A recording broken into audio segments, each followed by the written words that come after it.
ओम नमो भगवते वासुदेवाय.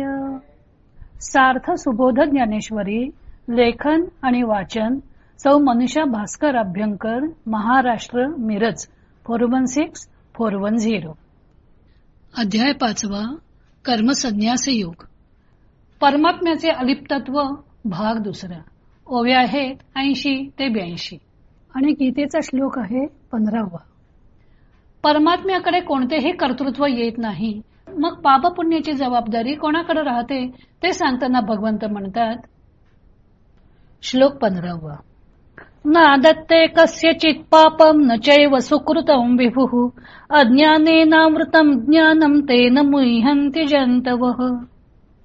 ईश्वर कोणाचे पाप घेत नाही, पुण्य घेत नाही. ज्ञान अज्ञानाने आच्छादलेले आहे, तेणेकरून प्राणी मोह पावतात.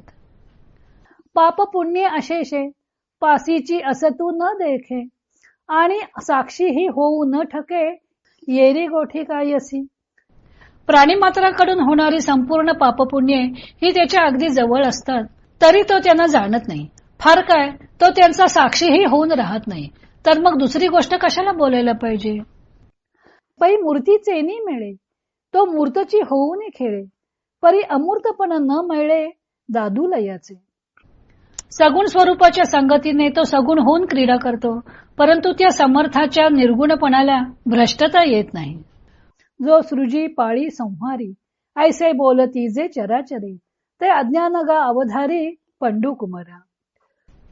तो उत्पन्न करतो, पालन करतो, असे त्याच्या कर्तृत्वाविषयी सर्व लोकात वर्णन होते. अर्जुना ऐक, ते केवळ अज्ञान आहे.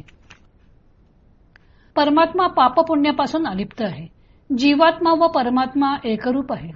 म्हणून भगवंत म्हणतात की जीवात्मा देहाकडून होणाऱ्या कर्माचे पाप किंवा पुण्य स्वतःकडे मुळीच घेत नाही.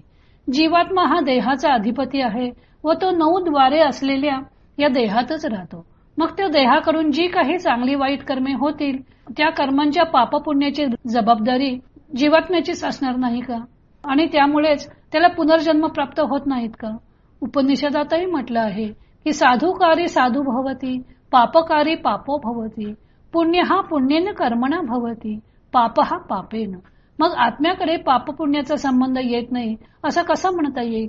या शंकेचे उत्तर या श्लोकाच्या उत्तरार्धात दिलं आहे. भगवंत म्हणतात की ज्ञानावर अज्ञानाचं आवरण पडतं, त्यामुळे प्राण्यांची दिशाभूल होते. ज्ञान म्हणजे आत्मज्ञान, स्वरूपाचे ज्ञान. आत्म्याला जर स्वरूपाचे ज्ञान असेल तर शारीर कर्मांचं पाप पुण्य त्याला लागत नाही. पण सर्वांनाच आत्मज्ञान होत नाही. अज्ञानामुळे प्राणी मात्रांची दिशाभूल होते, त्यामुळे तो आपण पुण्य व पाप केले असे स्वतः मानू लागतो.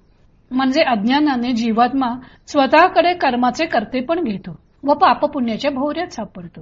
ज्ञानदेव सांगतात की प्राणी मात्रांकडून होणारी पाप पुण्ये जीवात्म्याच्या अगदी जवळ असूनही ती तो पाहत नाही, तो साक्षीभूत सुद्धा होत नाही. नामरूपांच्या योगे तो सगुण साकार देह घेऊन लीला करतो, पण त्याचे निराकारपण यत्किंचितही भंगत नाही. परमेश्वर सृष्टी उत्पन्न करतो, तिचे पालन करतो व संहारही करतो असे जे म्हटले जाते ते केवळ अज्ञान आहे. परब्रह्माच्या ठिकाणी कोणतीच क्रिया संभवत नाही. सृष्टीचा उपक्रम उपसंहार या सर्व क्रिया जीवाने भ्रांतीने परमेश्वरावर आरोपिलेल्या आहेत. परमेश्वराला त्याची वार्ताच नसते, कारण मुळात काही उत्पन्न झालेलेच नसते. अगा जे झालेची नाही तयाची वार्ता पुससी काही. जे झालेलेच नाही त्याबद्दल काय सांगणार? पाप पुण्याचा संबंध तर त्याच्याशी येतच नाही, पण त्यांचा तो साक्षी सुद्धा असत नाही. ज्ञानदृष्टी व अज्ञानदृष्टी यांच्यामुळे हा विरोधाभास उत्पन्न होतो. अज्ञान हेच या विरोधाभासाचं कारण आहे. अज्ञानामुळेच लोक पाप पुण्याचा संबंध आत्म्याशी जोडतात. पुढे ज्ञानामुळे कोणते परिवर्तन होते ते भगवंत सांगणार आहेत. तो भाग आपण उद्या पाहू.